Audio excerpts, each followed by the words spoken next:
This is a demo video for John. John, this is your new Oggdo killer, Cal Kestis Fallen Order Jedi Survivor lightsaber with Goth3D master chassis, Neopixel and Proffi. This will be shipping out to you soon, so I just wanted to give you a quick demonstration video of how to access the saber and how to work the saber.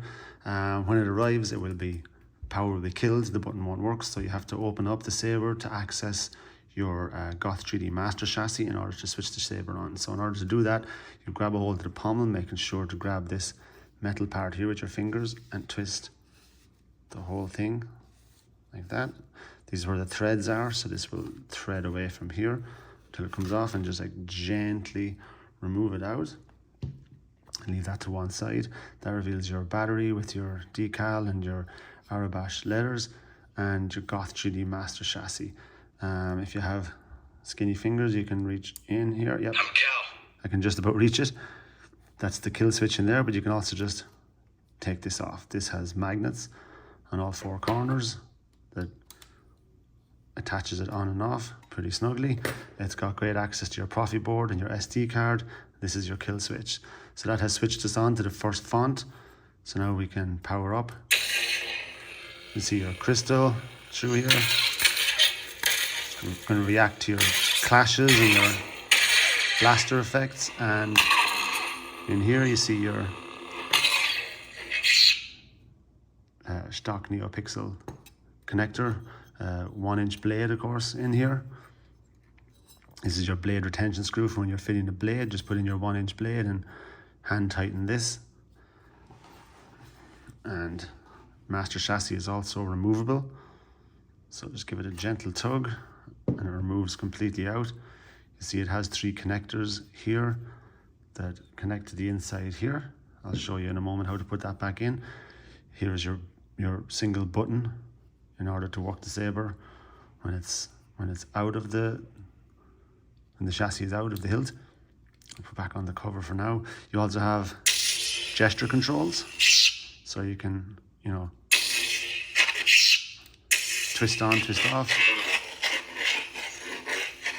Of course, it has your beautiful smooth swing from Proffi.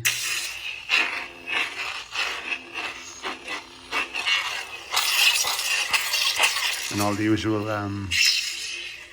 clashes and lightning blocks and all that stuff. So with single button control, there is quite a few controls you need to know. I will send an instructional page with it. So one click is on and off, is on, hold down is off. Next font is a 1-second click. Blue crossguard. The fonts, the sound fonts you're hearing here is from Kyberphonic Fonts Survivor bundle. So it goes through, it has 2 fonts for every color. So it's got blue crossguard, green crossguard. It goes through all those for red, orange, indigo, yellow, every color that's from the game, as well as Party Saber, which is a special one that every time you swing it, the blade changes colors. I will pop a blade in at the end of this video and demonstrate all of those for you as well. But yeah, that's the basics of removing the chassis and the controls. Of course, your removable battery can be easily removed by taking this off and pushing it out this way. Turn off the kill switch before we do that. You can easily push the battery out. Always remember to put the negative and positive in the correct way when you're clicking it back in. Things haven't been the same since the team split up. There is of course music as well with a double click. That was not a double click. There we go. So that's the loop, music loop. So the music is constantly on. This is the music from the game that was included in the Kyberphonics bundle. Cyan crossguard. Green.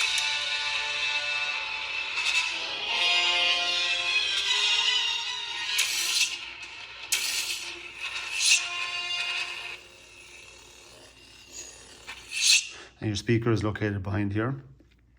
This is a PCP connector for your LED.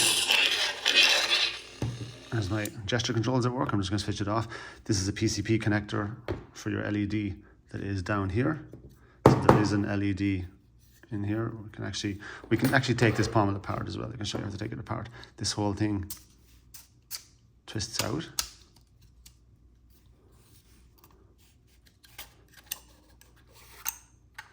And this is there is threads in this that basically thread in here.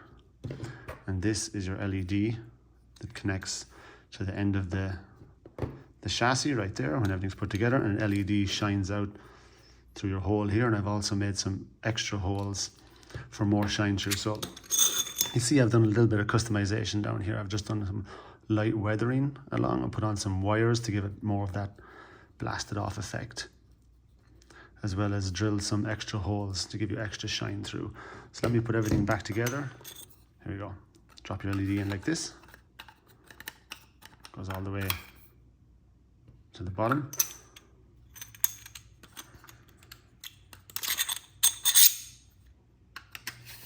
And then screw this on until it tightens up. All right, now let's put back in our master chassis, put our cover back on. Before we do that, actually, I'll turn it on so you can see the shine through. Haven't been the same since the team split up. When putting your master chassis back in, make sure your switches are lined up. This is your switch. This is your switch.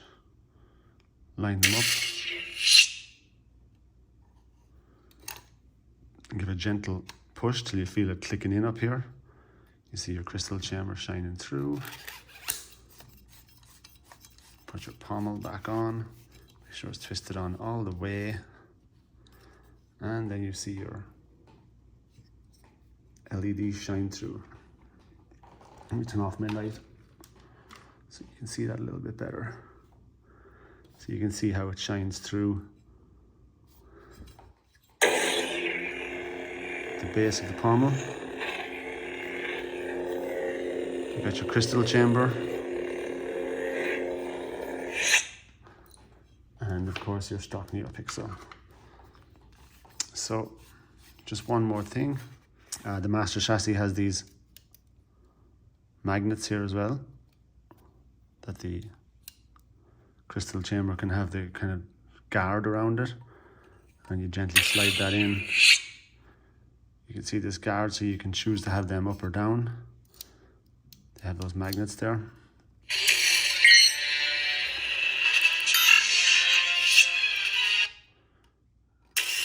Again, our gesture controls are turning this on or off as we go in. For now, I'll just turn it off. Just takes a little bit of getting used to being gentle going in and out and using your gesture controls. Put the pommel back on. That is basically everything. I will now pop in a blade. To pop in a blade, you put in your 1-inch blade and just tighten this retention screw with the Allen key that will be included. And I'll show you some blade styles. So thanks again. This will be shipping out to you shortly, John, and may the force be with you.